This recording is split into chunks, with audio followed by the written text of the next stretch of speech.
always do this. I'm like, let me set up my camera and then just leave. Guys, I just realized that my bra has been hanging in the background this entire clip. This is just realness, okay? We're just gonna not look at that.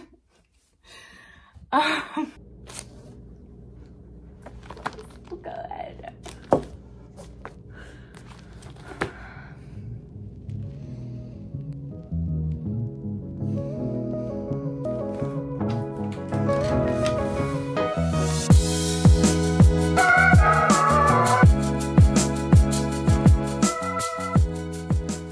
Everyone, welcome back to my channel. I'm so glad you're here. If you're new here, welcome.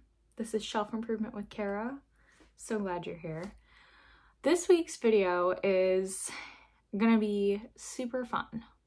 This is my first reading vlog, and we are going to be covering the Reindeer Readathon for 2023. The Reindeer Readathon is a readathon that runs from December 1st through December 31st. And you will be seeing this vlog after the entirety of the readathon has happened, and I have finished hopefully 10 books for that readathon. I've never done this before. This is my first year doing the Reindeer Readathon, but hopefully if it goes well, this can be a yearly thing. I love a good reading vlog, and you'll hopefully get to see some of my holiday activities that we get up to in addition to all of the books. If you are unfamiliar with what the Reindeer Readathon is, I will tell you a little bit about it.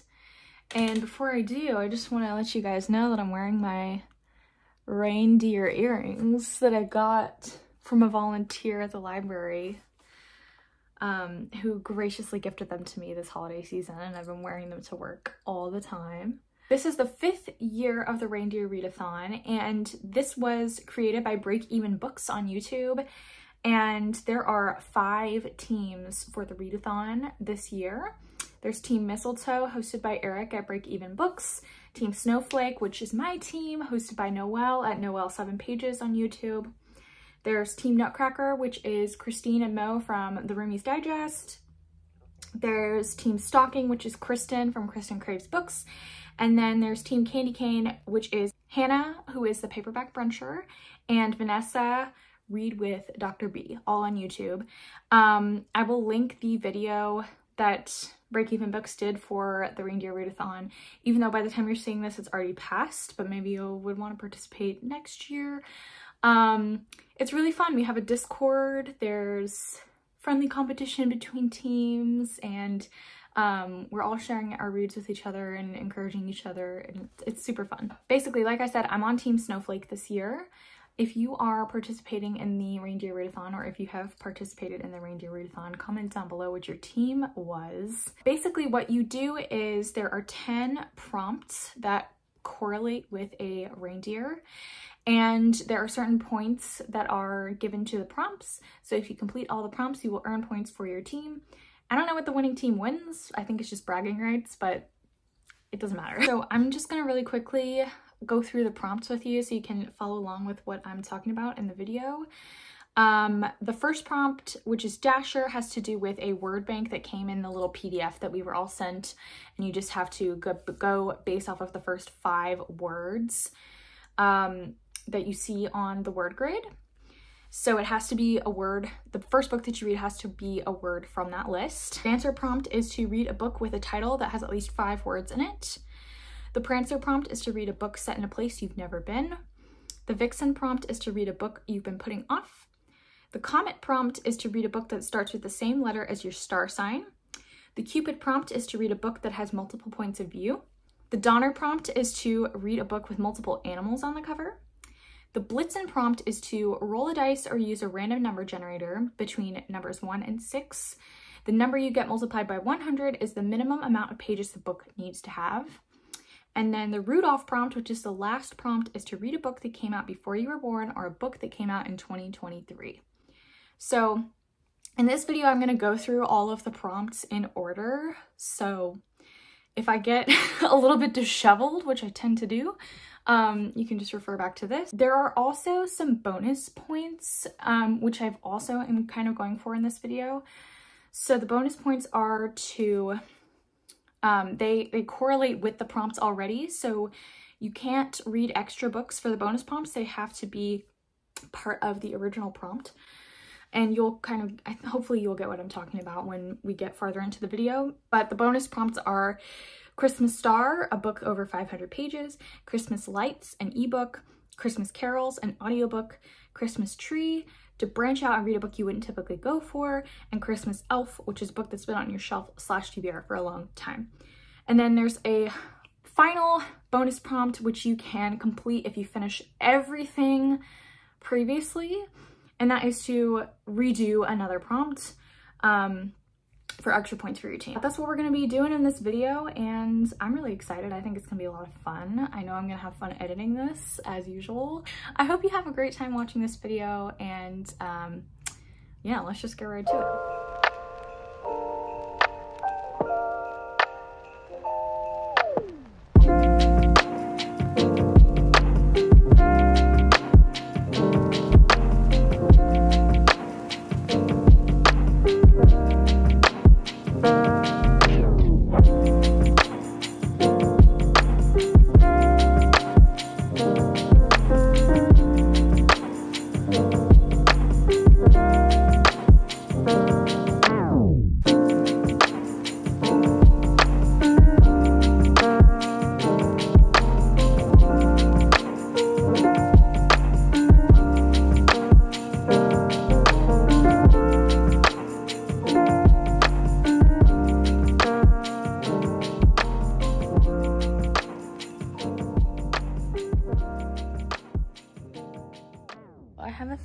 Minutes to talk about the first book I just read for the Reindeer Readathon. I'm finally starting. Today is December 9th, and I'm actually finally starting today.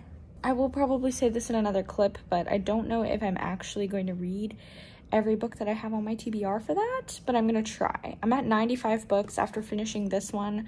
I definitely want to get to 100, and then we'll just see where the rest of December goes. So yeah, but basically we got Chainsaw Man Volume 1. This is the first volume. It's like less than 200 pages.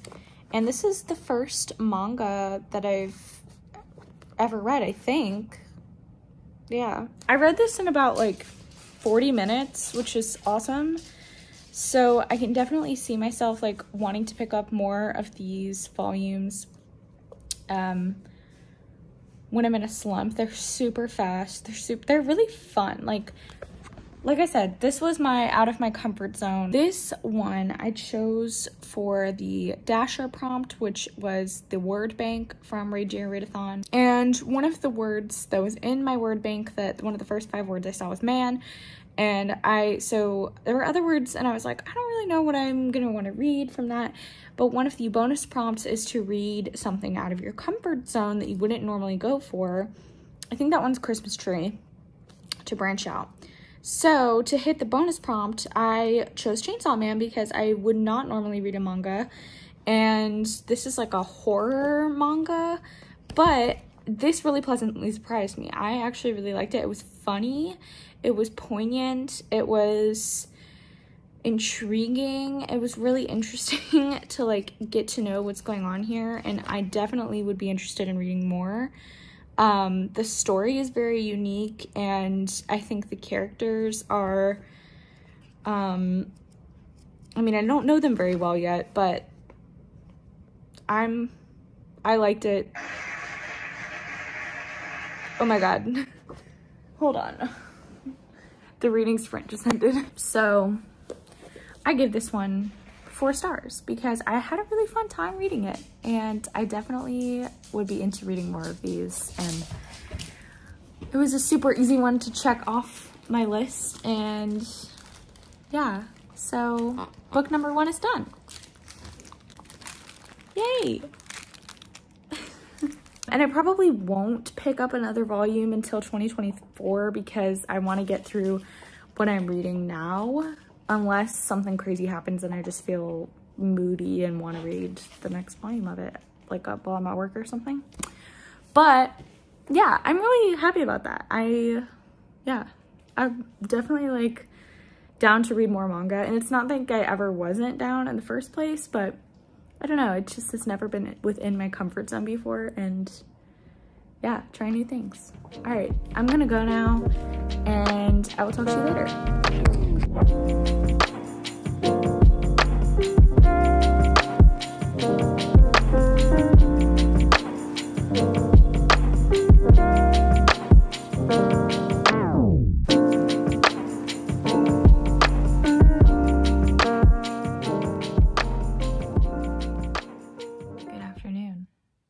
Good evening, good morn. I'm here to give you a little update and sip on my favorite Cali Veda Pinot Noir. Shout out Total Wine. This wine is awesome. I can't even get it where I live, so I'm savoring it.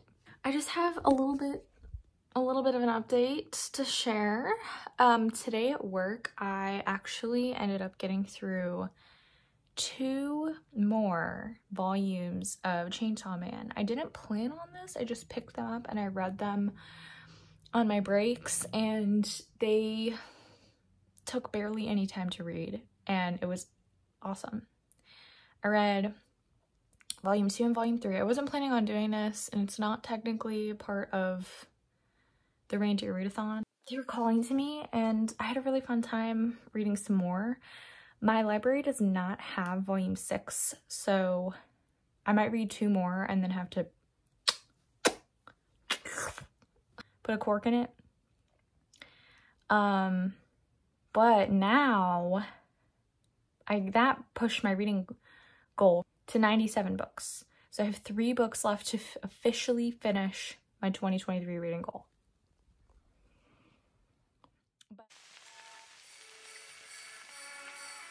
So, where are we with the Reindeer Readathon so far? We are at 1 book completed. The second, we are listening to All I Want for Christmas by Maggie Knox.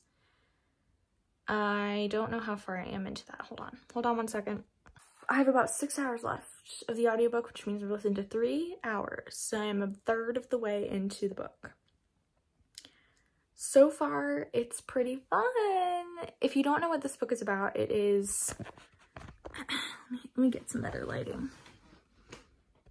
The book is about 2 aspiring country music stars. One of them is like a nepotism baby of a Nashville country music star, and the other one moved from Wisconsin to pursue her dream to get on this show to compete for, I think it's called Star Maker. So it's like American Idol, whatever. Also kind of gives me So You Think You Can Dance vibes, but it's like for music. I don't know why I'm picturing that in my head, but yeah. So the girl is the one from Wisconsin, and the guy is the one who's the Nepo baby.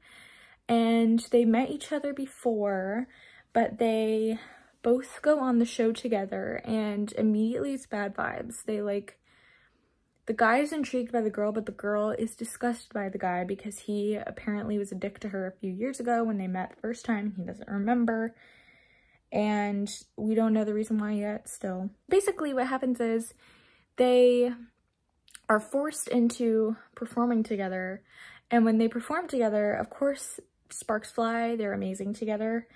And the viewers of the show ship them and call them #Saxy. And things progress from there. They have to fake date. It's during Christmas. But I will say, I'm only a third of the way into the book, and it's Christmas Day. So I wasn't expecting that. But I guess we'll see where, I guess it's going to take us through New Year's. Or maybe, I don't know. It might flash forward to a year later. We'll see. But that's what's going on so far. I really like the premise of the book. I think it's kind of fun. I went to Nashville last year in December for a concert, and it was beautiful. I had a great time. So I can kind of picture what's going on a little bit. It's narrated by 2 narrators, and it's also dual POV. And I'm enjoying it so far. There's some drama. It's not like too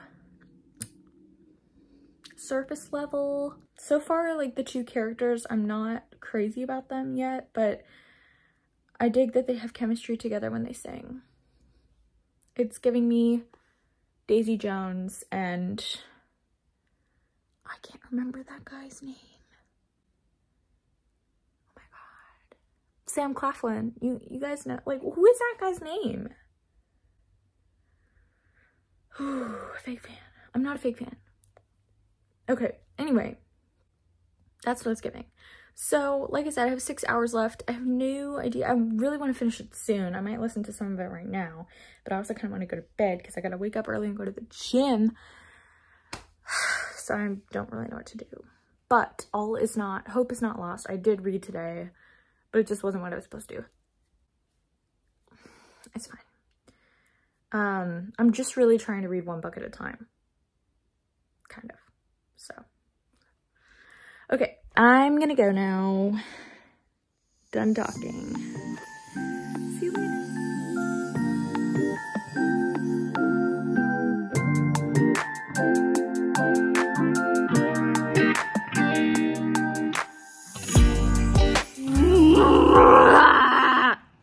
I have...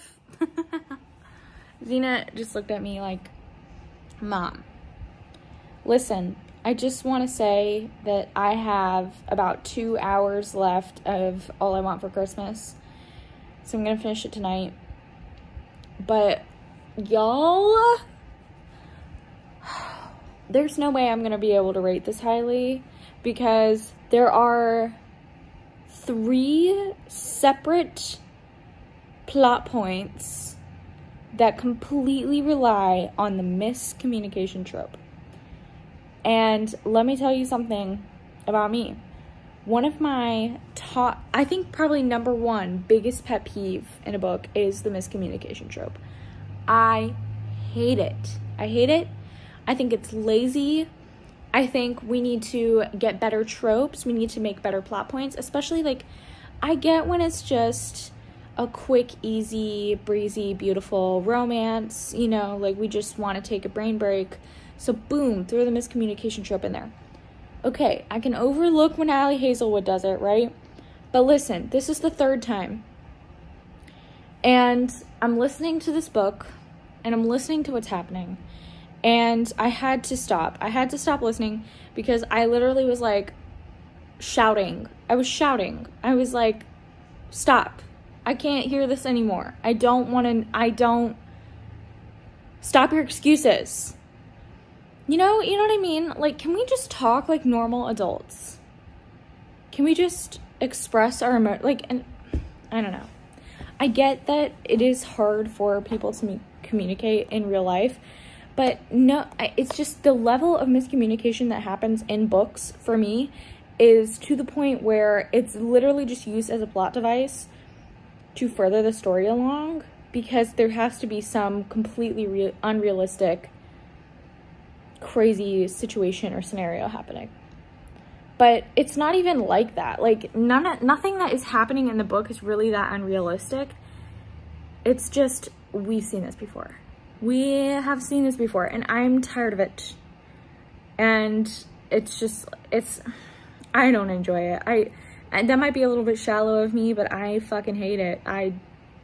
Yeah. So I've been talking about how much I hate it for 3 minutes. So what I'm gonna do is finish the book, and then I will be back to talk to you about my thoughts. But like I said, I don't think I'm going to be able to rate this very highly because I have been disappointed by how much miscommunication is going on. Separately, on separate occasions, about different things that are related but still different. Anyway, let's check off. Book number 2 is done, as well as bonus prompt number 2. So last night I finished All I Want for Christmas by Maggie Knox, who, by the way, is a Christina Lauren type duo. It's 2 authors. In that regard, I thought overall the story, it didn't really seem like it was being written by 2 authors, and that's pretty much the only compliment I have to give. I didn't hate it, but I didn't love it. And I know I wasn't expecting to be like, oh, this is gonna be a 5-star Christmas romance. it was just a little bit dry somehow, which I was just taken aback by, because the premise of this book is that, I think I already talked about this a little bit.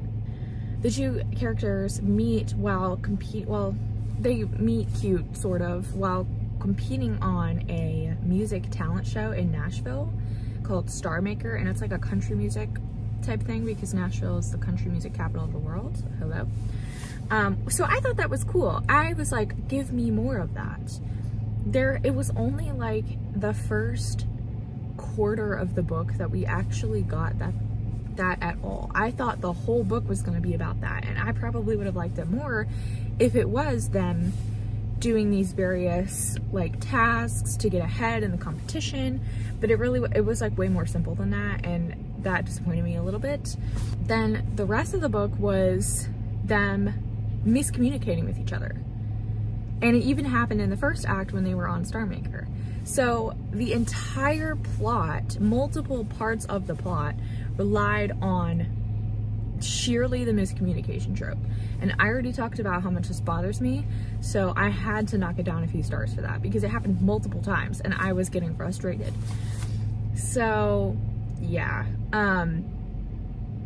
what else is there? I feel like it wasn't super predictable. There was one part in it that I definitely saw coming,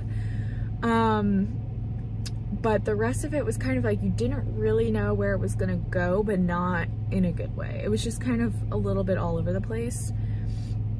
Like I said, I wish they had just stuck to, let's make this whole story about them winning this competition or whatever, and that just didn't really happen. It was just like one part. So know that before going into this book. I wish I had known that. But yeah, I don't know. And the last thing I have to say is that I didn't really connect with the characters very much. Like, they just started to annoy me at the end.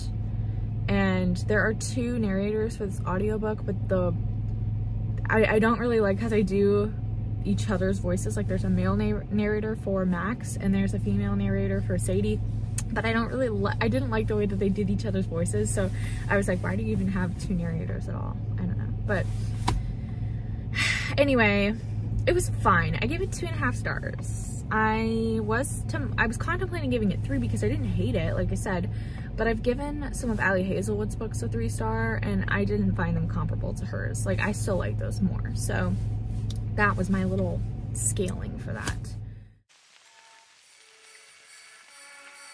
And the next book we have is The 7-Year Slip by Ashley Poston. I've heard so many good things about this book. I read the first chapter last night. It was giving. I like it already.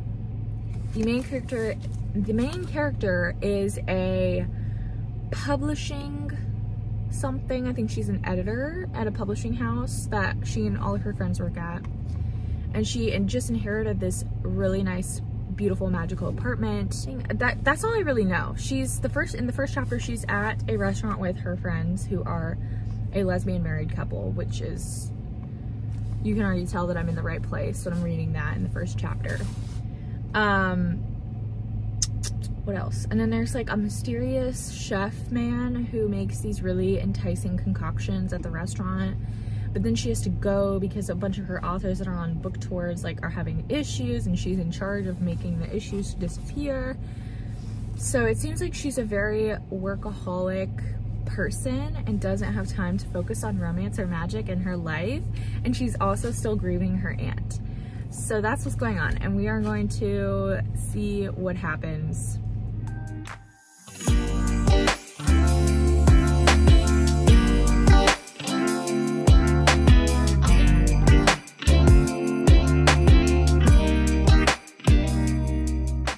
It doesn't matter if the book you're reading is a more literary romance than usual. There's gonna be a scene where the male main character takes his shirt off and the female main character gawks at him. Every single time. Other than that, all I'm gonna say for right now is I am loving this. I'm loving it. I don't want to set my expectations too high, so I'm just gonna leave it at that. Okay.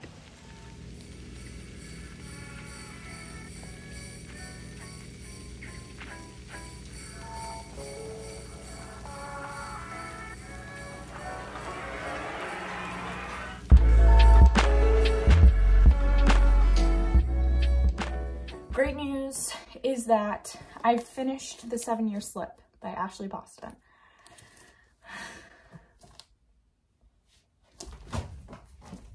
Okay, so this one, let me take my little bookmark out. This is my favorite bookmark. I got it from my library. Book number 3, The 7-Year Slip. This was for the Prancer prompt, which I believe was read a book set in a place that you've never been. This book is set in New York City, and I have never been to New York City. However, in 2024, I think I'm going on a trip with my dad, but that is to be determined. Anyway, I loved this book. It was 5 freaking stars, baby. And let me tell you something. I knew I was going to like this just because of the hype I heard it was getting and what it's about. And I like books that have a whimsical, magical realism type of vibe to them, like Remarkably Bright Creatures, Pure and Nessie. Those are a couple off the top of my head. I'm sure there's more. But this is the same type of thing, except it's in a romance. And recently my love for romance has been blossoming because of Dear Ali Hazelwood and Talia Hibbert this year. But I never read Ashley Boston. She has another book called The Dead Romantics. I'm sure you guys have heard of it before. But after reading this one, I hope that one is just as good because this was fucking awesome. Okay, I read it in one day, give or take a few hours. It's 324 pages. This is the library copy that I have. That's why it's got a plastic cover on it. This is what we use to, I actually covered this one because that's my job. But anyway, so this book was just fantastic. I enjoyed every second I had with it. And I'm going to tell you some of my thoughts real quick. There's a lot of them. I like this book so much that I actually did a review on Goodreads for it. And I never do that. It was my first review on Goodreads. And I also did my first Bookstagram post about it. So if you want to know more about it, please go see my Goodreads. I did a pretty in-depth review on there. But I will tell you most of my thoughts here. So I loved the setting. I liked the characters. Now, here's the thing. With romances, like, I often have a really hard time connecting to the characters just because they're either too surface level or they're too cheesy or they're just too cishet. I don't know. There's like, I don't really know what it is. Characters are usually like the last thing that clicks for me when I give a book a high rating. But these characters, I liked them individually and I liked them together. And that is huge for a romance book.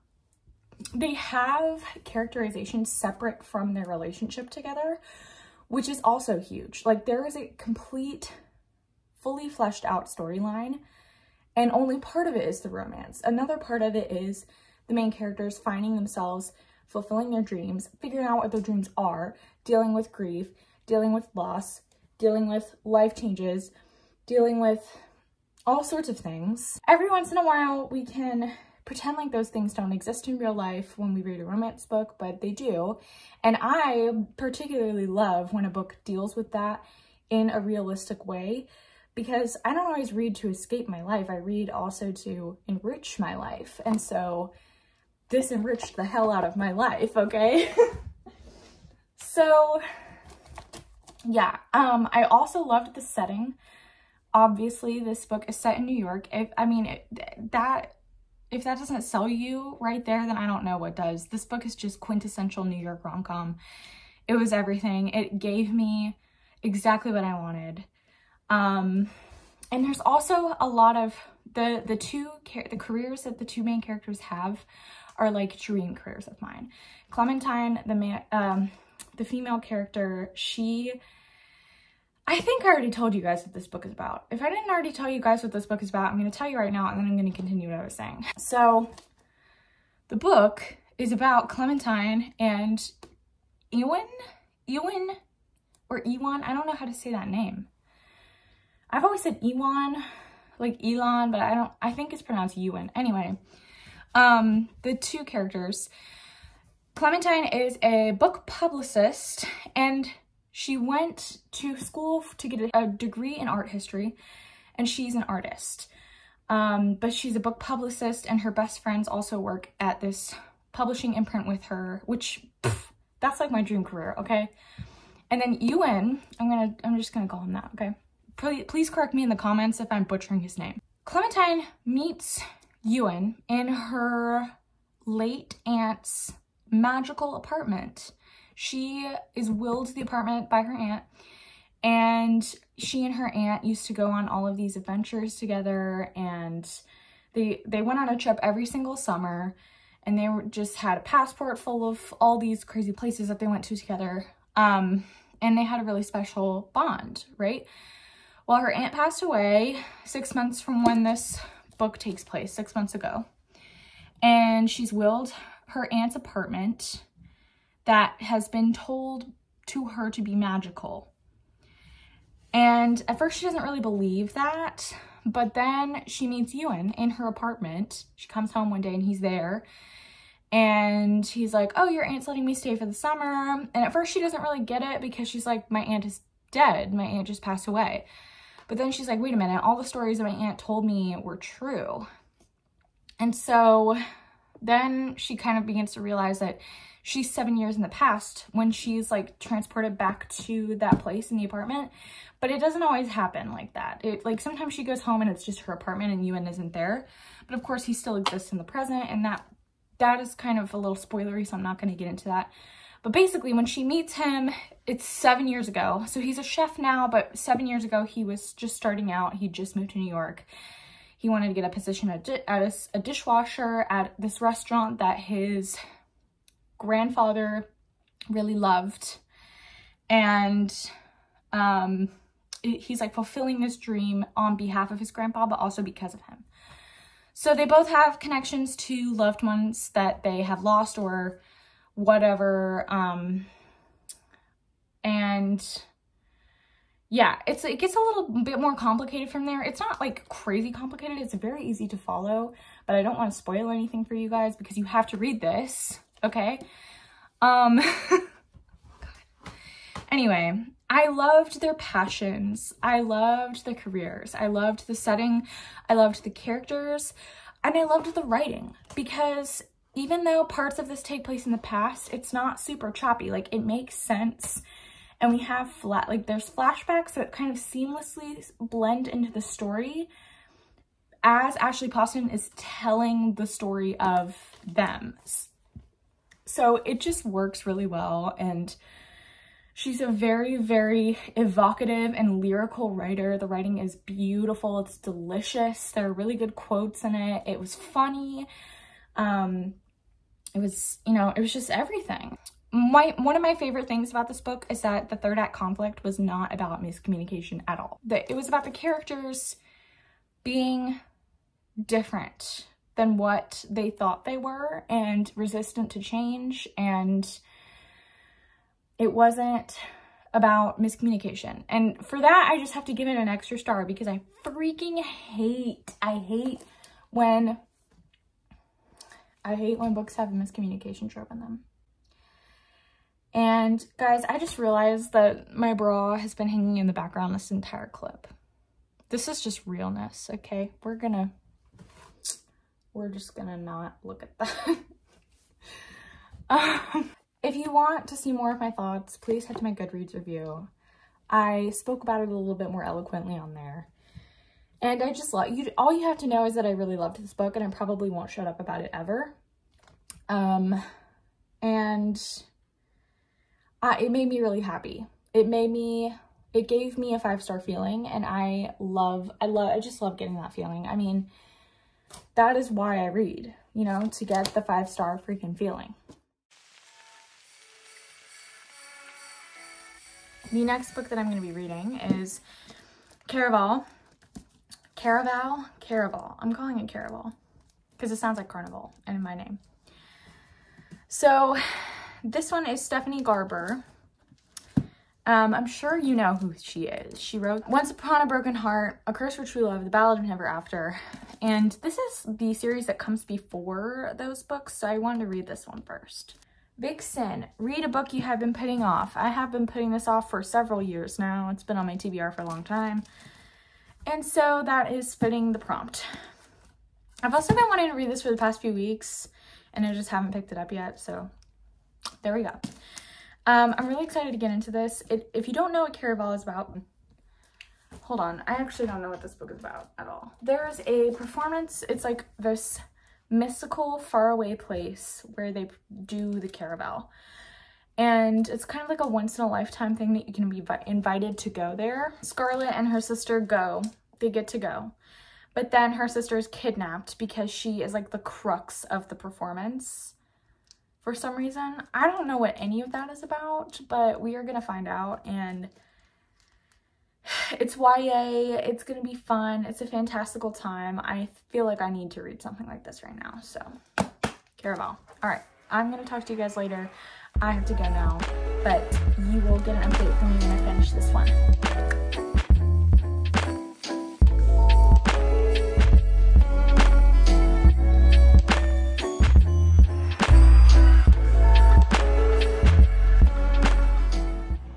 I wasn't originally gonna do this, but I'm halfway through Caraval, a little more than halfway, and I just have to say that this is fun AF. This is fun AF. At no point am I anticipating what's going on. I'm just like fully along for the ride. I have no thoughts. I literally cannot, I don't know what's gonna happen next. You turn the page and it's like, whoa. A couple things. Basically what's going on is the main character, Scarlet, she has to rescue her sister Donatella from Legend, who is the master of Caraval. Caraval is a traveling, like, it's kind of a circus, but not really. It's a game. And when you get invited to go, it's like this, it's like a theater, but it's another world, like a Disneyland. I don't even know. So the map at the beginning of the book is actually what Caraval, this is Caraval. So that's cool. And I think her sister gets taken because Scarlet has had this fixation with Caraval since she was young, and she's been writing letters to Legend for years to like come, for Caraval to come to like where she is, because her father is a brute and won't let them leave the island that they're on. And Donatella is Scarlet's younger sister, who she's always felt like she has to take care of. And basically what happens is they both get invited, and then there's like another guy who circumstantially happens to be around at the time that they get invited to go, and he like takes them both there. And we just found something out about this guy that I'm like, no way, no. So yeah, but basically Donatella is she is the mystery that the players of Caraval are trying to solve this year. And so Scarlet's goal is to get her sister back, but also win the wish and find Legend. And so that's what's happening. And she's going on all these wacky adventures.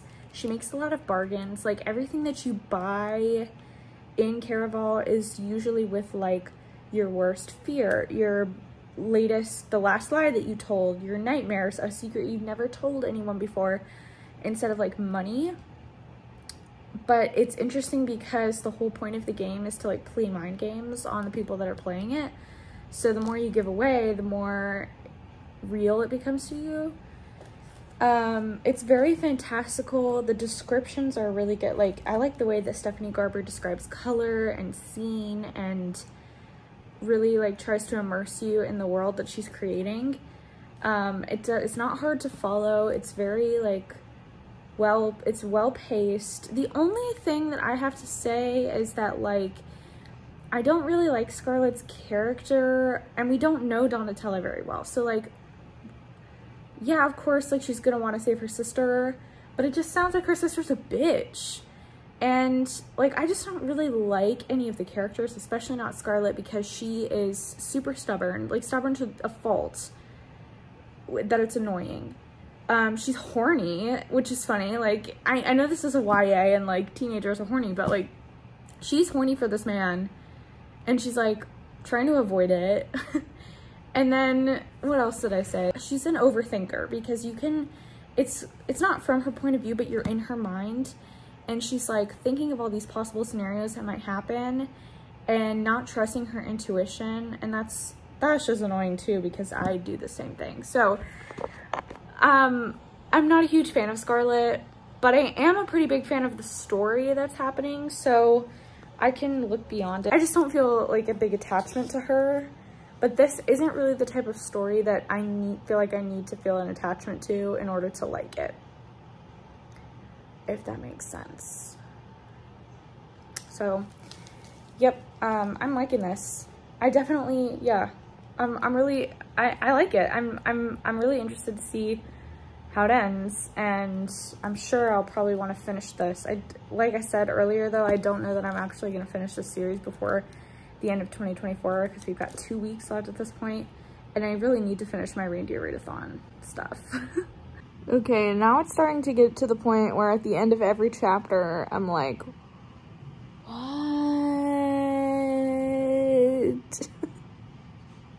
I'm scared.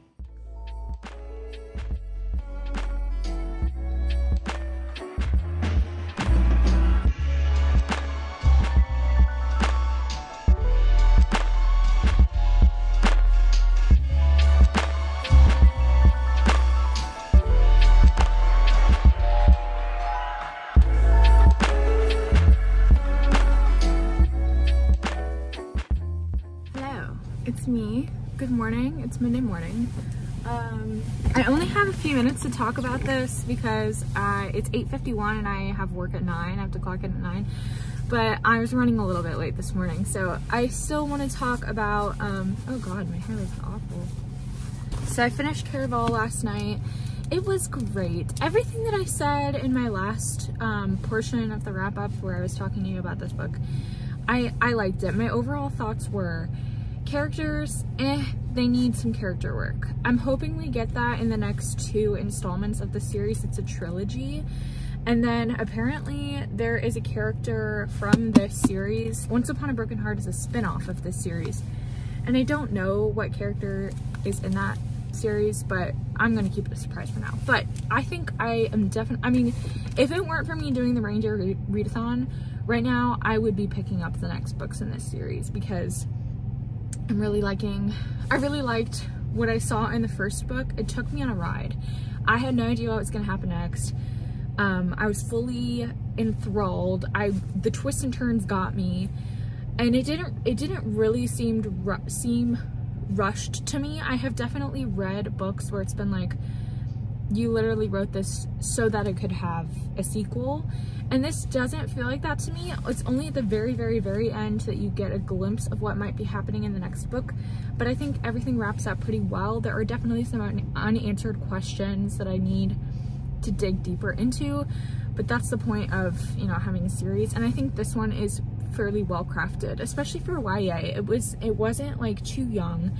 It was easy to understand. It was fascinating, and the writing was really good. The descriptions were very evocative. I like using that word right now. I said that about the last book, didn't I? Stephanie Garber, I'm definitely interested to read from her some more. But like I said, Scarlett was just not my favorite main character. I mean, I think she's a teenager. I mean, this is a YA book. It doesn't say how old she is exactly, but I think she's 17 or 18 in the book. And you can tell that. I mean, like I said, she's got some character flaws, but you know, I still liked it at the end of the day. It was 4 stars for me, and I'm definitely gonna finish this series.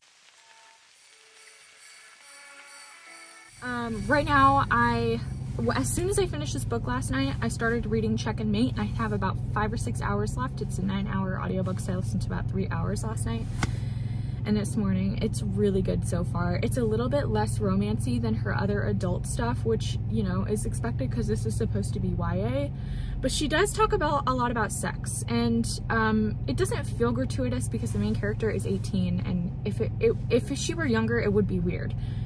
But, you know, I don't, Ali Hazelwood doesn't seem like she's gonna go into that territory to me. So, anyway, I'm really liking that one so far. I don't really, there hasn't been a whole lot going on plot-wise. There is some reason why the main character doesn't play chess anymore and why she's reluctant to get back into it. That has to do with her dad. So I think that there's going to be some type of, you know, reconciliation with that. She's like the main caregiver of her family. Her mom has rheumatoid arthritis, and she has 2 younger siblings, so she has to take care of them. Meanwhile, she's like pursuing this career in chess because it's what's making her money. And then like the male main character is the #1 chess player in the world, and they have this thing going on, but it's not like nearing a romance yet. And the main character is also bisexual, which somebody just walked out here. Anyway, I gotta wrap this up. I'm liking that one. I think it's gonna be really good, and I'm listening to it on audiobook because I listened to Love on the Brain on audiobook and I really liked it. And I was like, I was between either buying the book or listening to it on Spotify because my credits just re-upped. And I did want to buy the book, but I decided to listen to it because it would be a little bit faster anyway. I have to go, it's time to go to work, but I just wanted to update you on what's going on really quickly.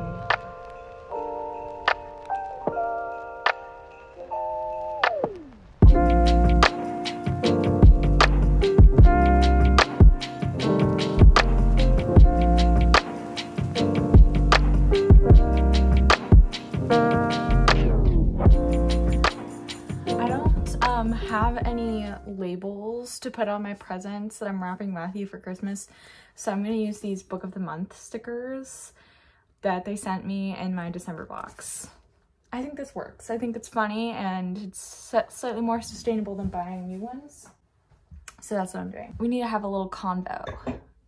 I finished Check and Mate last night, which is book number... Well, let me just check my iPad real quick. Book number 5, Check and Mate, was finished. Okay, and I liked it.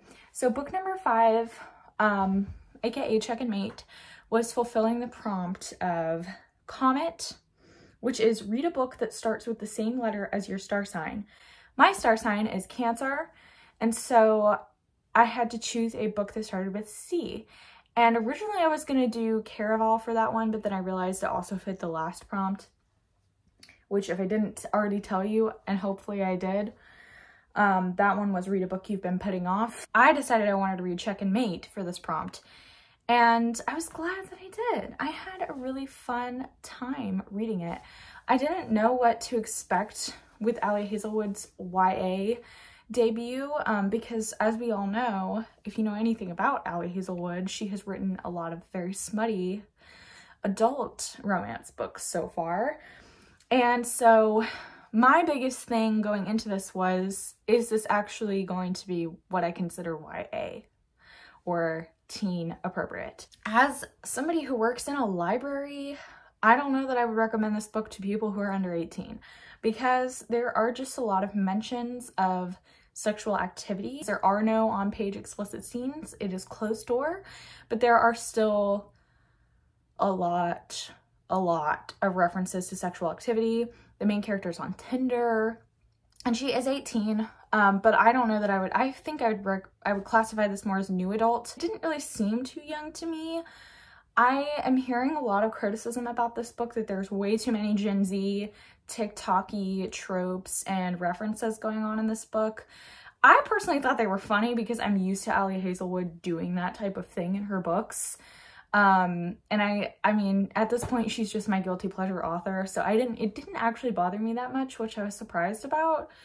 But if you don't like that type of thing, then you probably won't like this book. I mean, I guess she was just, you know, trying to appeal to a younger crowd, And I mean, I am a Gen Z, so it did appeal to me and I liked it. The biggest thing that I liked about this book was learning about chess. I actually really liked the chess banter and just like the scenes where they were in high pressure, high stakes situations, playing these chess tournaments with each other, and learning about the misogynistic inner workings of chess. And at the very end of the book, Allie Hazelwood like cites a study that she learned about, and she talks about her inspiration for writing this book that had to do with her undergrad research, I think. And I thought that was fun. It was really authentic of her, even though I was like, I don't know anything about chess. But I had a really, really fun time with it. It made me want to learn how to play chess. And yeah, I mean, the story was pretty good. The characters were okay. The characters could have been better. Like I've said before, with the characters, when they are a little bit young, when they are a little bit, you could tell there was still a lot of development that needed to happen, but the book itself was more about the story than it was about the characters, if that makes sense. Now, I also liked that the romance wasn't actually the entire plot of the book. Similar to what I liked about The 7-Year Slip is that the romance, it doesn't necessarily take a back seat, but there's more of learning about the characters' inner workings and the surrounding aspects of their lives instead of just zoning in on the two characters. And I thought that was pretty good. I think it happened a little bit more in this book than it does in some of her other ones. So that was nice. And there were some parts of it where I was like, I think I definitely liked, what's his name? Nolan? Is that his name? I think it's his name. I liked his character more than I liked Mallory's because she, at times, I mean, she was a very intelligent character. Don't get me wrong. She was wise for her years. I saw myself in her because I had to do the same type of thing, like growing up quickly, that she had to do, and take care of her family and take on a lot of responsibility. So I definitely really resonated with that. But then there were just some times where she made some really, really goofy mistakes, and she really jumped to conclusions about some things. And yeah, of course, like an 18-year-old is going to do that. So in that aspect, yeah, it's realistic, but it was just kind of annoying. So yeah, I mean, overall, I give it 4 stars because I had a really fun time with it and I enjoyed myself, and I love Allie Hazelwood. So those are my thoughts on it. Yeah, I don't think I have anything else to say about it right now. So for the next book, I am reading All the Light We Cannot See by Anthony Doerr. How do you guys say his last name? Doerr? I should know this. I'm reading this one for this is the Cupid prompt. This is a book that has multiple points of view. There are 2 points of view in this book. I had a hard time filling this prompt for some reason, but there are 2 points of view in this book, and one of them is a little blind girl named Marie-Laure who lives in France, and the other one is a boy named Werner who lives in Germany during World War II. I don't really know exactly where this book goes, but it basically follows their lives, and somehow their paths intersect during the war. I'm not doing this description very much justice, but this book is very popular, so hopefully you already know what it's about. And if you don't, then just stick around and I'll probably explain it a little bit more when I get more into it. This one I'm also using for the Christmas Star bonus prompt, which is to read a book over 500 pages. I have it right here with me with this beautiful bookmark that my coworker got me. It has ginkgo leaves. Isn't that so beautiful? I love them. Okay, so I'm on page 63 right now, and this book is over 500 pages. It's 530 pages. And the good news is, from this point forward, all of the books that I have, the 4 books that I have left to finish in the Reindeer Readathon, I have access to audiobooks for all 4 of them through Hoopla and Libby and Scribd. I think Scribd and Hoopla, mostly. Yeah, that's what I'm going to be working on today and probably tomorrow. and then I will update you guys on what happens. We're gonna get crazy. I will talk to you later.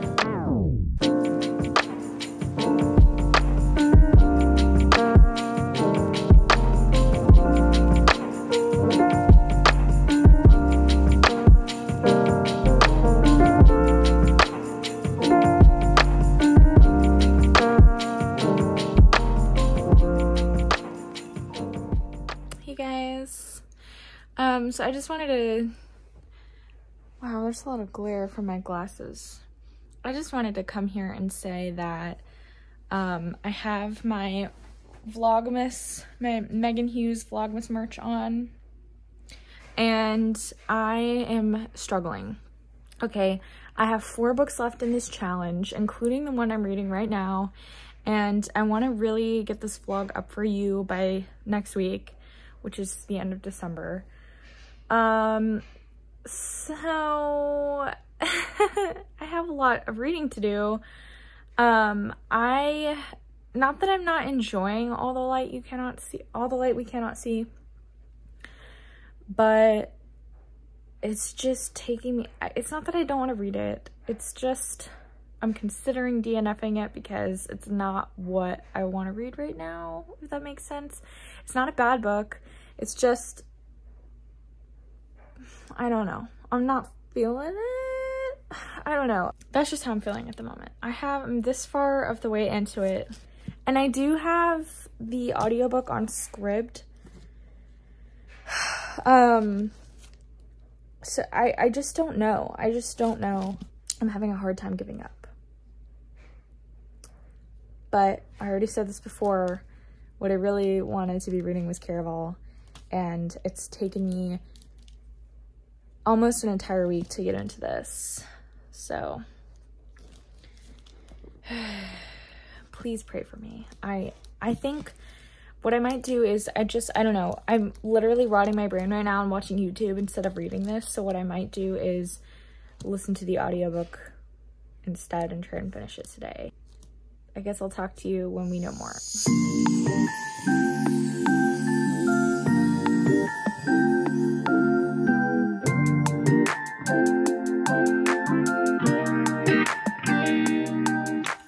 Everyone, I have my Read Band book shirt on today for work, and this might be the first time that you've seen me without my glasses on, and if so,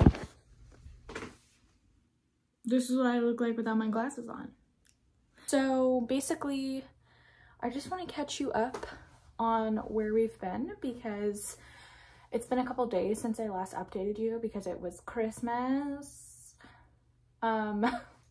Where even are we? I finished All the Light We Cannot See by Anthony Doerr, is how you say his name. I figured that out by listening to the audiobook. I mostly read this on audio because I think the last time I updated you, I was saying that I was having a hard time getting into it physically. Like, at first, the chapters are very short, so at first I was like, okay, this is great, this is awesome. And then I was just kind of like, I don't really want to pick this up and read it. I don't know if it's because the book is just kind of old or what, but I was like, eh. But then I started listening to it on audio and like coloring my little Christmas color pictures on a happy color. And I enjoyed it. I finished it that way. And I will say, this book was really complex. I'm having a hard time figuring out what to rate it because I really enjoyed it, and I thought the story was very, very well written. It was well developed. I was having some issues with the pacing at first and just with the general, like, getting into it. I think I just wasn't really in the mood to read it, even though I was trying to push through because I knew this was going to be so good, and it was so good. So I'm leaning more towards 4 stars because I really liked the story, and I want to watch the show. I liked the audiobook. It engaged me. It was sad, it was hopeful, it was, I mean, it's a World War II story. A lot of it is about Nazis, a lot of it is about how poorly treated these people were and how awful the war was to everyone. And you know, if you don't like reading about that, you're not gonna like this book. But one of my favorite books is The Nightingale by Kristen Hanna, and it gave me the same vibe. You know, it was about occupied France. And like I said, I struggle to write a story about World War II because like this stuff really happened, even if this is just a fictionalized version of it. I'm rating it the way that I'm rating it because Anthony Doerr is a fantastic author, regardless of what he's writing about. And I think he handled the subject matter, especially writing from the point of view of a Nazi soldier, really, really well. He didn't make Werner, the German Nazi soldier, he didn't make him like a hero. He didn't make him a villain. He made him a very morally gray character because in reality, he was a little boy who got taken advantage of by the Nazi regime for his intelligence, and you know, that's really sad. So I liked the way that he wrote the characters. I really liked experiencing Mary Lore's sensibilities because she's blind. So when we're in her perspective, we don't really see things as much as we experience them, which I really liked. The whole story was like that. It was very showing, not telling, very immersive. So that was great. And what else was I gonna say? The only other thing maybe why I didn't give this 5 stars is because Mary Lore and Werner, when you read the inside flap of it, I kind of was under the impression that Mary Lore and Werner were gonna have more time together, and they didn't. It was a very, very, very small portion of the story where their lives actually intersected. And I don't know, the way that the book was pitched to me, I didn't expect that to happen. And even though it was still a good story progression and it was a good plot, it was still just, I don't know, it was lacking something. Because it was really very slice of life. And of course, there are themes in there of, you know, blindly following, and what, you know, Werner over and over again contemplates, like, you know, am I doing the right thing if I'm just doing what somebody else is telling me to do? Like, if I'm just going with the crowd, is that really what I'm supposed to be doing? And, you know, he never really is able to reconcile that. So it's definitely very tragic in that way. And I liked the ending of the book. I think it wrapped itself up really, really nicely. It told a very cohesive story from start to finish, which is almost hard to get at first because it's told in fragmented chapters of different people's perspectives. And there are actually 3 perspectives in this book instead of 3 and like change, because there's other characters get a little snippets now and then. It's a very omniscient perspective, but I liked it. It worked really, really well. So 4 stars. I think it was very craftfully written. Don't know if that's a word, but I'm using it. I will be reading Anthony Doerr in the future. I really liked the audiobook. If it weren't for the audiobook, I may have given up on this book, and that would have been a shame because I really liked it. I think it was a very valuable addition to my year in books. So that's me done talking about All the Light We Cannot See for several minutes. So I finished this one on Christmas Day. I finished listening to it on Christmas Day, and I didn't really film anything during Christmas because I was just kind of hanging out with my partner and spending alone time and, you know, relaxing. But I finished that one, and then I immediately started The Ballad of Songbirds and Snakes by Suzanne Collins, which I have. Here it is. So I'm about this, actually I'm a little farther through because I was listening to it at the gym this morning. I'm also listening to the audiobook of this one just because it's so long. Like, these past 2 books are over 500 pages, which I actually haven't read very much of this year. So I'm trying to, you know, get through the end of my TBR for the end of the year. So I'm also listening to this one on audio, and I'm really liking it. This is taking me back to when I first read The Hunger Games, and I love The Hunger Games, and I'm loving this. I think Suzanne Collins is great at what she does, okay? I'm really liking the story. It's really enthralling me. So far, what I'm getting is, I don't want to spoil too much, and this is a very popular book, and it's also a movie now, so you probably already know what it's about. It's the prequel to The Hunger Games about President Snow before he became president. His name is Coriolanus. And basically, he becomes a mentor to the District 12 tribute for the 10th Hunger Games. And things are a little different back then. The capital's still reeling from the war with the rebels. And the Snow family is supposed to be one of the like most prestigious families in the capital. But, you know, since the war and both of his parents are dead, there's been, you know, hard times on the Snow house. And so he's trying to conceal that and also win his way into getting a scholarship to university so he can like make a better life for himself.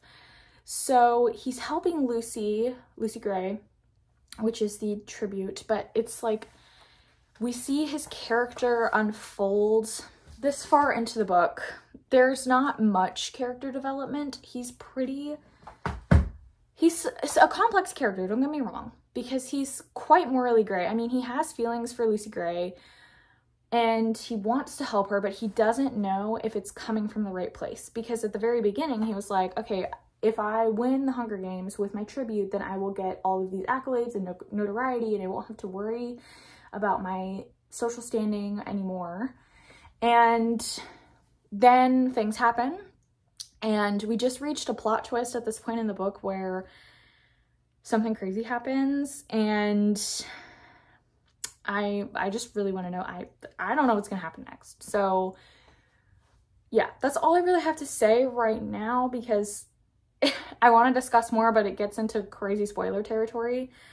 But something that I do have to say is that I really, really like the world that Suzanne Collins is building, even though it's like icky and kind of creepily reminiscent of the late stage capitalism world that we live in now.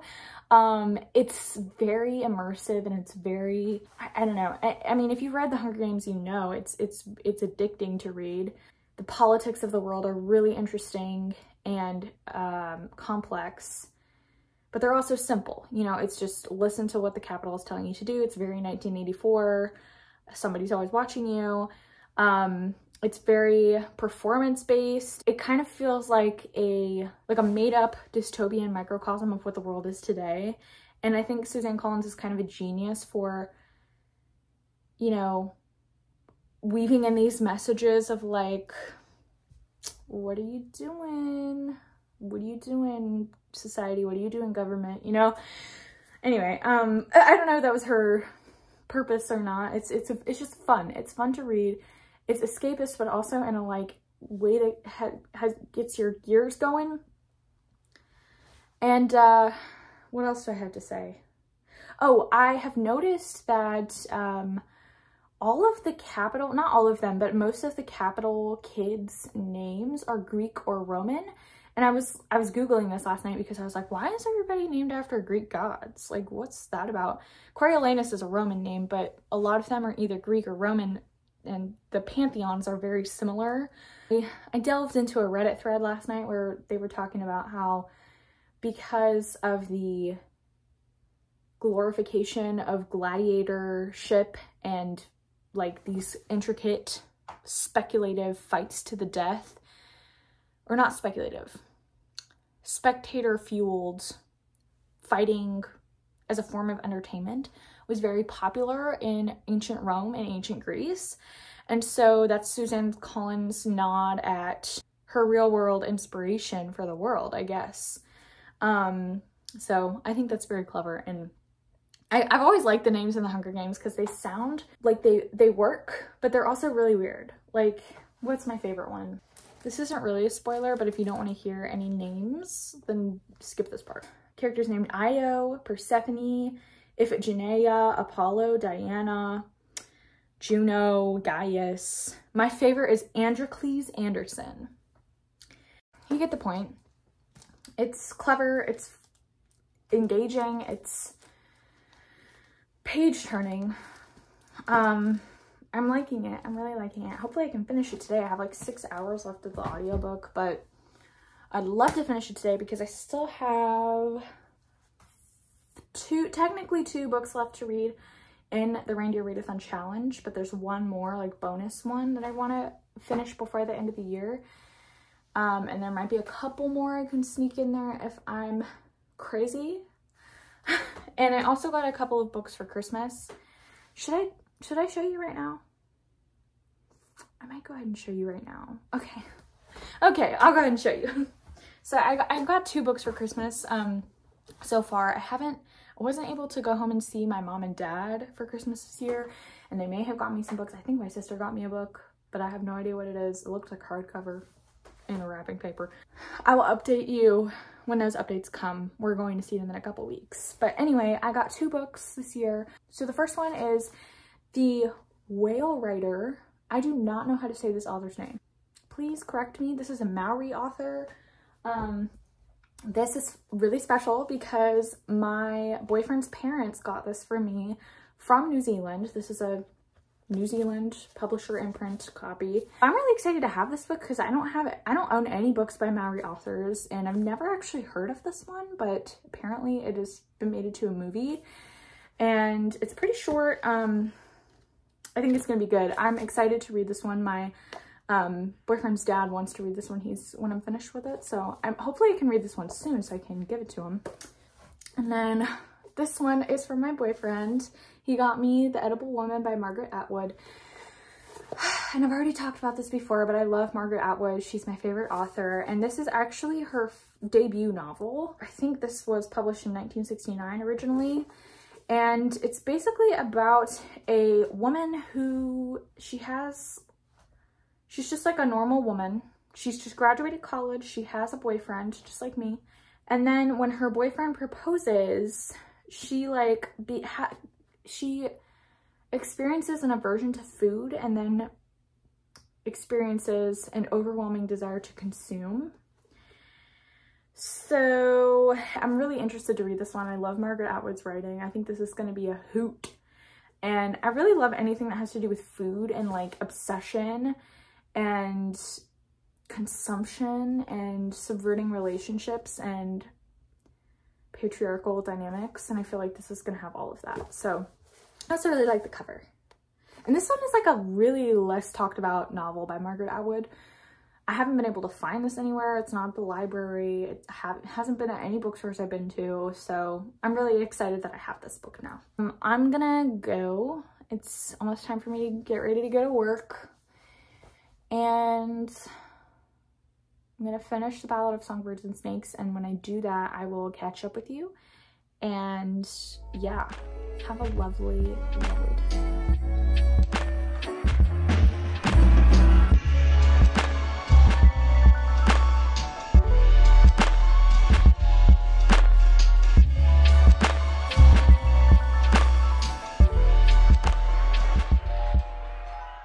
Hey friends, it's me with my Dr. Pepper, and we shall talk. I just finished The Ballad of Songbirds and Snakes.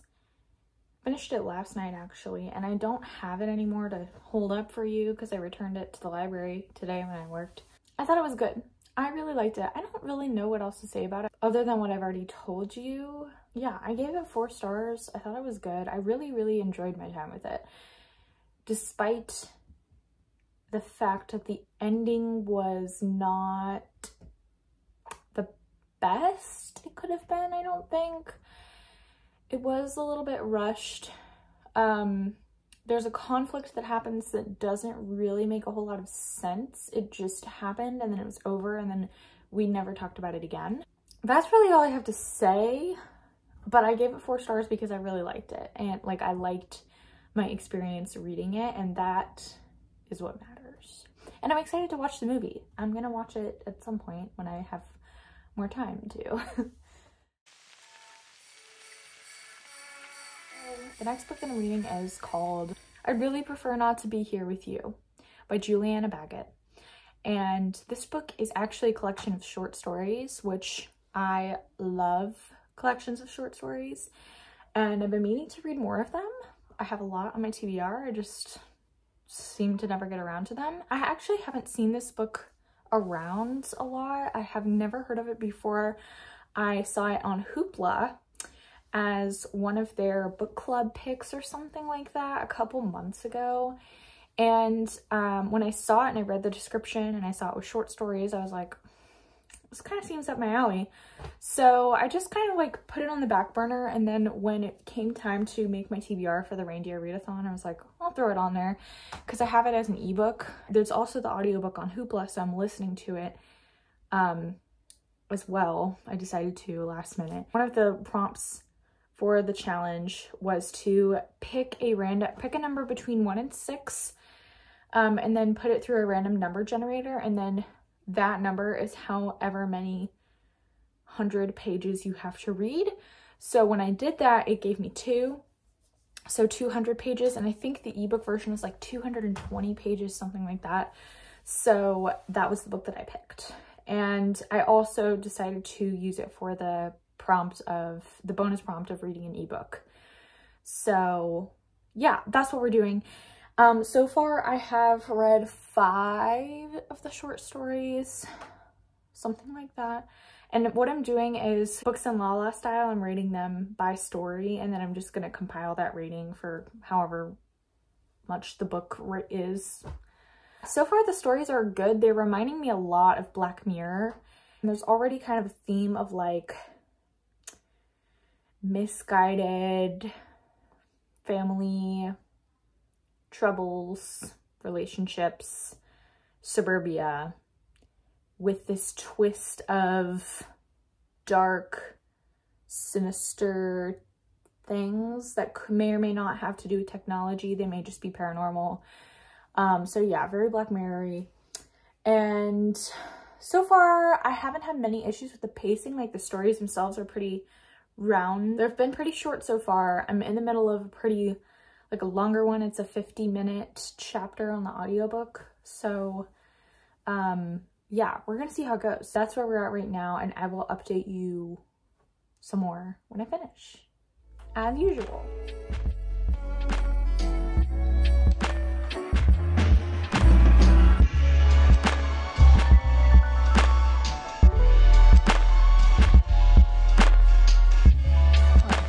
I'm on my break right now, and I have a few minutes to talk to you.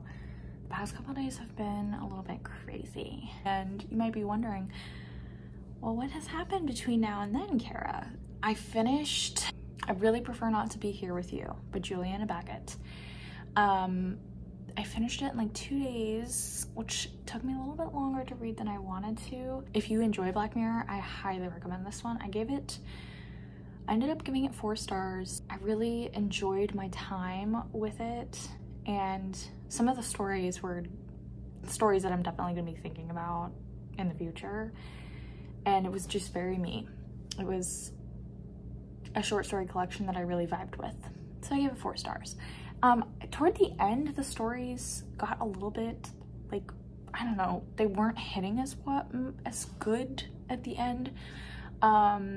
There were just all sorts of things. Like, there were a couple of pandemic stories that I didn't really like. I didn't really know what was going on. Like, the world building was just not there. You were just kind of thrown into it, and it's like, we're holographers who carve the memories of other people, and I'm like, I don't know what that means. So I just didn't really like enjoy those stories as much.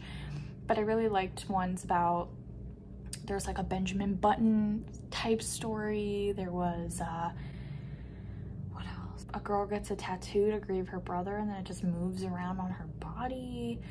There were a couple of stories that had like frog motifs in them, which I thought was interesting. There's a frog on the cover. Don't really know what that's about, but it just makes you mull over in your mind about things, because there wasn't really like an answer to anything. But I like that. Yeah, I gave it 4 stars, and yeah, that's what I know.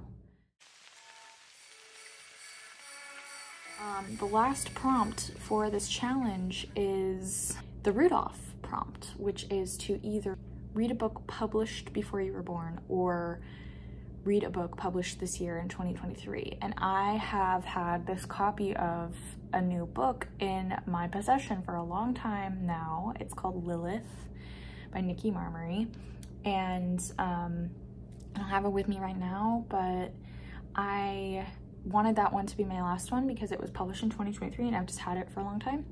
So we're reading that one, and I'm not really halfway into it. I'm like sort of getting there to halfway into it. I'm also listening and reading physically in tandem, and I'm really liking it. I'm really liking it. It's fun so far. As fun as a biblically inspired story can be. But Lilith is the original first woman and wife of Adam, but then she didn't want to be underneath Adam. She didn't want to be lesser than him. She thought they were equals, and so she got cast out of the Garden of Eden and replaced by Eve. But then the whole crux of this story is that she's trying to find her mother, Asherah, who is God's wife, and he like banished her and something happened, and it's really all about like ancient feminism, really, and her struggles and her adventures throughout the ancient world, which so far is really interesting. And I'm at a part now where she has encountered Noah's wife, and they're on the ark. So if you know anything about the Bible, it is based on scripture, but also tweaked in ways that I had never thought of before, and I've never like seen the story portrayed as before, which I'm really enjoying. As somebody who grew up in the church and sees religion from a different perspective now, it's really, really interesting and intriguing read, and it's right up my alley. So I'm really enjoying it. Yeah, so that's all I got for you. I have to go because my break is almost over, but yeah, I just wanted to update you because tomorrow is the last day of the year. I will talk to you when I'm done with Lilith, and then it's gonna be the end of the video, but we're getting there.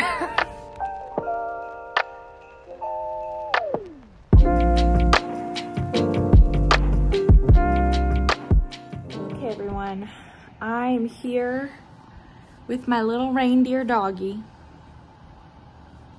and I'm going to wrap up Lilith by Nikki Marmory. This book is about Lilith, and it is based on ancient Hebrew mythology.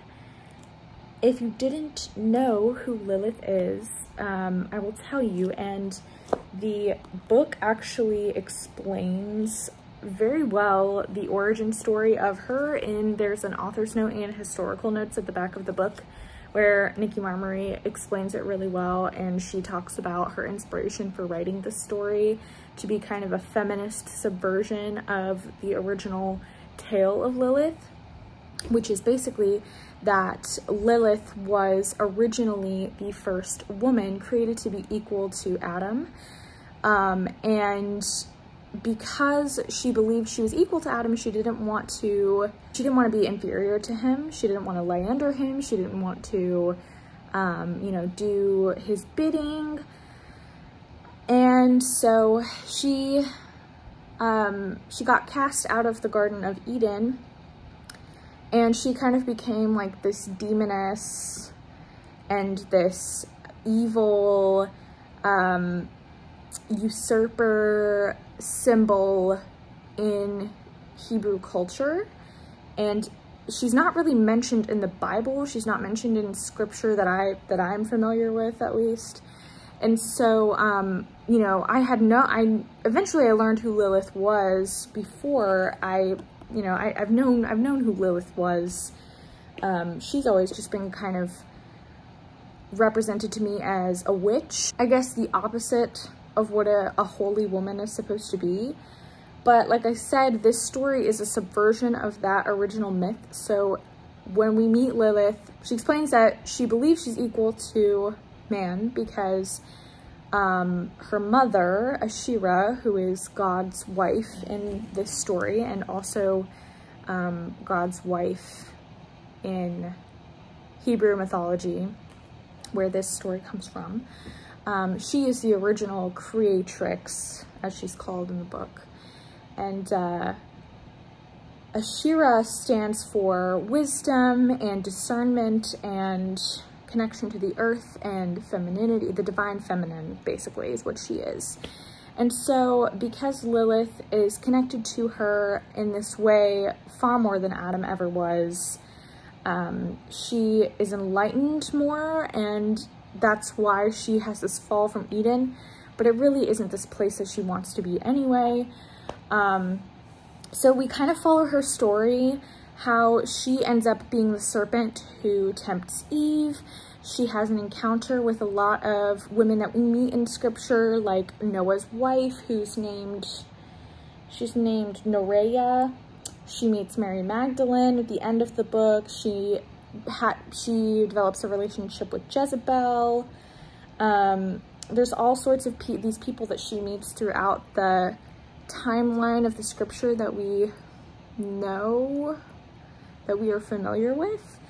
And I thought it was a really kind of ingenious representation of the story and a subversion of it. Was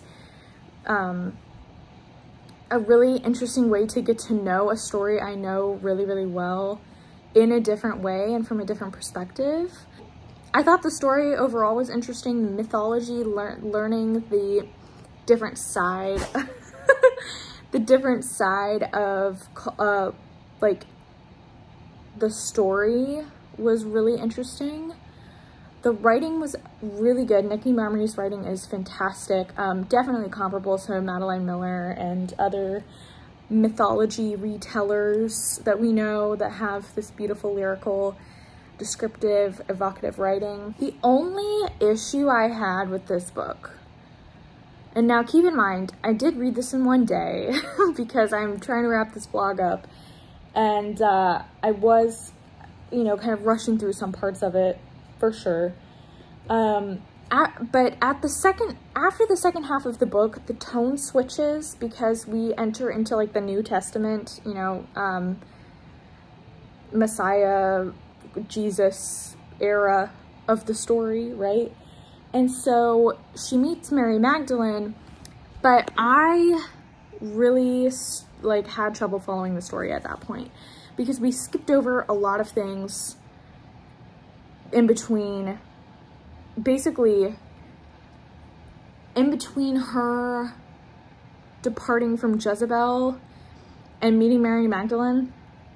It's not there, and it's really kind of fuzzy as to what Mary Magdalene is supposed to represent until the end, and it starts getting like really preachy and strange, like not, I don't know, not religious, but just like there was a lot of preaching, and I just wasn't really like, I wasn't really down for that. I mean, there was, throughout the book, there's this whole tone of like, oh, you know, Lilith is trying to bring back Ashira to the world and impart her wisdom and her knowledge and her teachings, as opposed to, you know, God, and like there's another side to the story, right?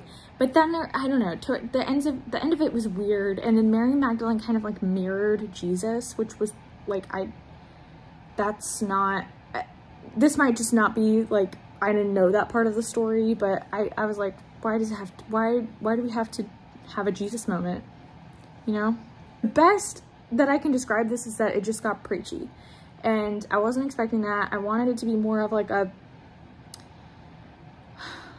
you know, an epic like Cersei or Jennifer Saints, but you know, like more of a cohesive story than it is just like a, you know, a gospel. In short, if you like mythology, I would definitely recommend this. If you want to learn something that maybe you didn't know previously about Hebrew mythology, you should definitely pick this up. If you don't like religion and you don't like talking about scripture, or you have religious trauma, you might want to avoid this one. Yeah, it's not like it triggered anything for me. It was just, you know, unexpected. And I mean, it definitely mentions that there's some scriptures in here on the back of the book, so I would just be aware of that. It's not like propaganda. I mean, Nikki Marmary is not trying to get you to believe in anything. She's just, like I said, it's a feminist subversion of the story that we know so well, with a character that has been suppressed throughout history. Overall, I thought it was really well done, other than the preachy bits. But again, I kind of sped through that just because I was trying to finish it up. So if I had given myself a couple more days, I might have, I don't know, felt a little bit differently about it. But this is how I feel about it now. I gave it 4 stars. I thought it was great. I'm glad I finished this finally. Okay, so I'm switching gears. I totally thought that Lilith was gonna be the last book of this video because I was planning on doing a 24-hour reading vlog on the last day of the year, like a total badass that I am, but I slept through my alarm. So it's no longer possible to do 24 hours. Instead of making a bad vlog where I only read 2 books to finish the Caraval series, I'll just read those later. And I'm going to read The Kingdom of Sweets as my last book of the year and the Slaying It bonus prompt. Since I finished all of the other prompts in the Reindeer Readathon challenge, I get to redo one. So I'm going to redo the Rudolph prompt, which is to read a book released before I was born or a 2023 release. And this one is a 2023 release. It is a Nutcracker reimagining. And I would have loved to read this before Christmas, but I love Nutcracker at any time of the year. It has a very near and dear place in my heart as a dancer. Fun fact about me is that I grew up taking ballet, and I was a dancer for 13 years until I was 16 years old, and I was on like, gosh, probably like 10 or 11 Nutcrackers. So it's a huge part of my holiday and a huge part of my life. I love the Nutcracker. And so when I saw this was the book of the month pick for December, I definitely wanted to pick it up. So it'd be great to read it. And yeah, that's what I'm going to do for the last part of this vlog. Like I said, I wasn't originally going to do this, and the vlog is already like an hour and a half long. But you know what? It's already super long. So it's another book, you know? What's another book to add on to it? So, yeah. Because I deserve this. I finished my Reindeer Readathon, and so I'm going to reward myself by reading the bonus prompt, and it's gonna be awesome.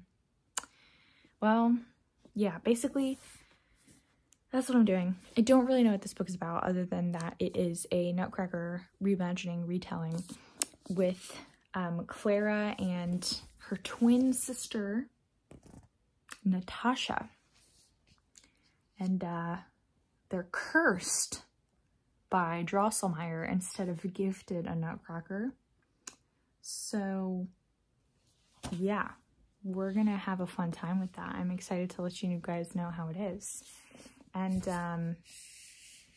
yeah, I'm just gonna go do my stuff, and I will talk to you when I read a little bit more of this. All right.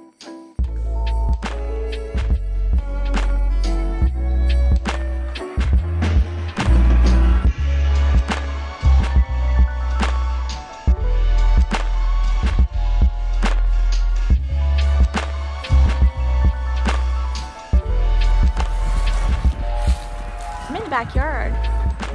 You've never seen me here before. I'm trying to get Tina to go to the bathroom. She doesn't want to go to the bathroom. So I'm just standing out here. It's 5 o'clock on December 31st. I told you guys earlier that I was reading Kingdom of Sweets. The Kingdom of Sweets, which is a Nutcracker story. And I love the Nutcracker. We've already talked about this. I know the story by heart. And this is a adult like retelling of it, so it's like already kind of Scandi. Clara has a twin sister named Natasha, and they still have godfather Drosselmeyer. And if you don't know what I'm talking about, by the way, go watch the Nutcracker Ballet, and then you can come back to this video and catch up with me. Anyway, so anyway, they have the godfather, they have a Fritz with the little brother, but they're both like 17 years old. They're turning 17 on Christmas, and they're like, you know, looking for husbands, and they're so like, something scandalous is going on because Clara apparently is getting betrothed to the person that Natasha has a crush on and like a thing with, and Drosselmeyer just outed her to the whole Christmas party. And there's also, so far there are also like the other characters, like the ballerina dolls and the Harlequin doll, but the Harlequin was like really creepy, like horrifying. So I'm wondering if this story is going to be like a dark twist on the Nutcracker, which will be interesting. So far there is some like Bridgerton-esque scandal going on, and still that little bit of magic that I know and love about the Nutcracker. I'm not very far into it, and I do have still a bit of a ways to go. There she is. Oh, can you see her? She's gone poopy. I reckon I probably have about 5 hours left, so hopefully I'm gonna try and finish it tonight. Obviously I'm staying up until midnight anyway to toast. And yeah, I just wanted to update you on that because I'm already kind of like, ooh, which is great. This one might be another highly rated book for me. She got the zoomies. I'm gonna update you when I have more to share. We'll see if the storyline kind of goes the way that I'm thinking it's gonna go. And yeah. Peace.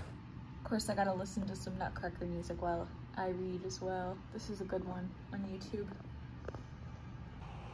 Okay. So far, we are on page 116. We're making progress. Clara and Natasha are now in the land of sweets. So typical, you know, 2-act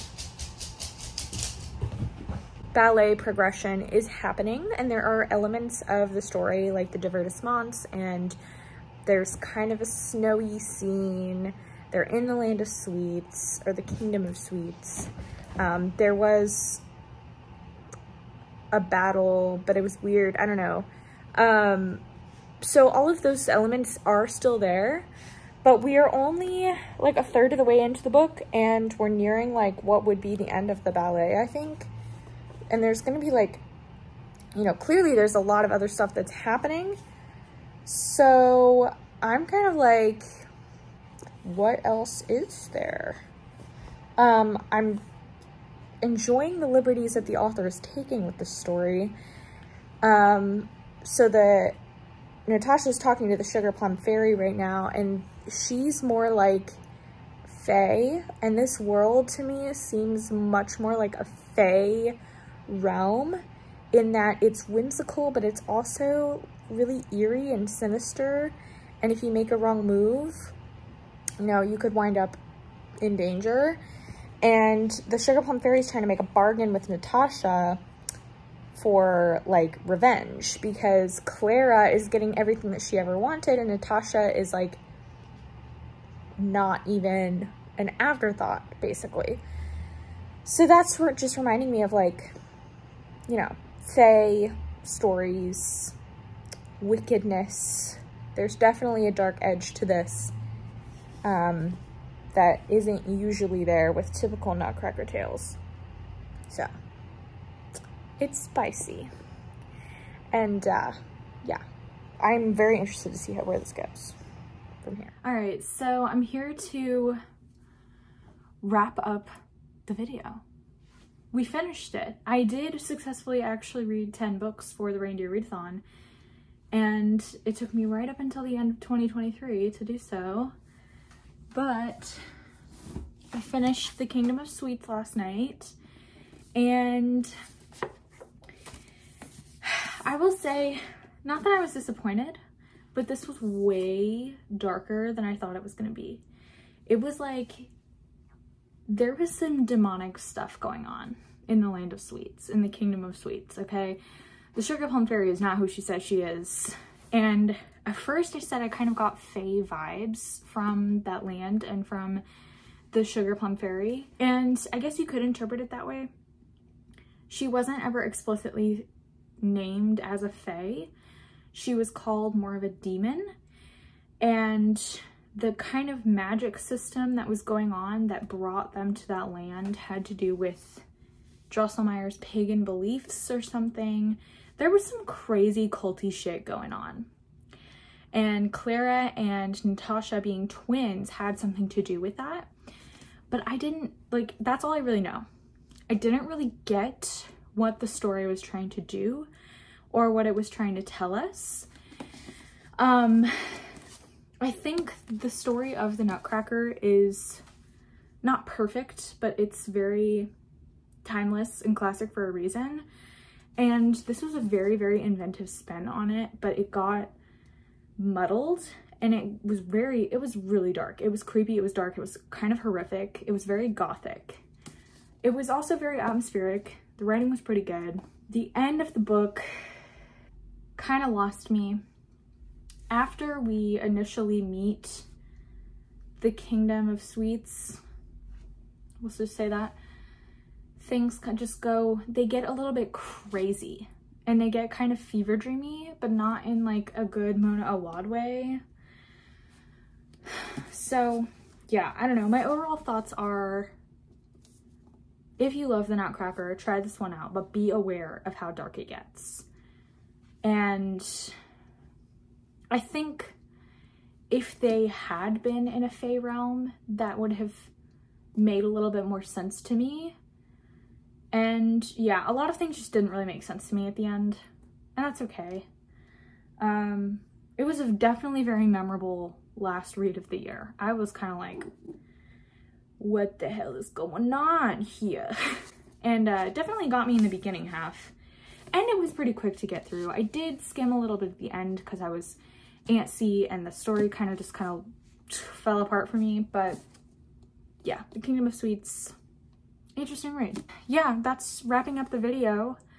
I don't have any more content for the Reindeer Readathon now. I'm finished. So I'm gonna end the video off here, and I just wanted to say thank you so much for sticking around if you made it this far. I know this video is ridiculously long, but I had so much fun making it, and I'm really proud of myself that I fully leapt into the Readathon spirit this year. So yeah, I'd love to do this again next year. We shall see. If you were on a Reindeer Readathon team, let me know in the comments down below which team you were on. And if you read any books that you thought were memorable, or you have anything to say about the books that I read, I'd love to hear your thoughts. And I will see you in my next video. All right. Thank you so much for being here. I'd love to see you next time. Peace out.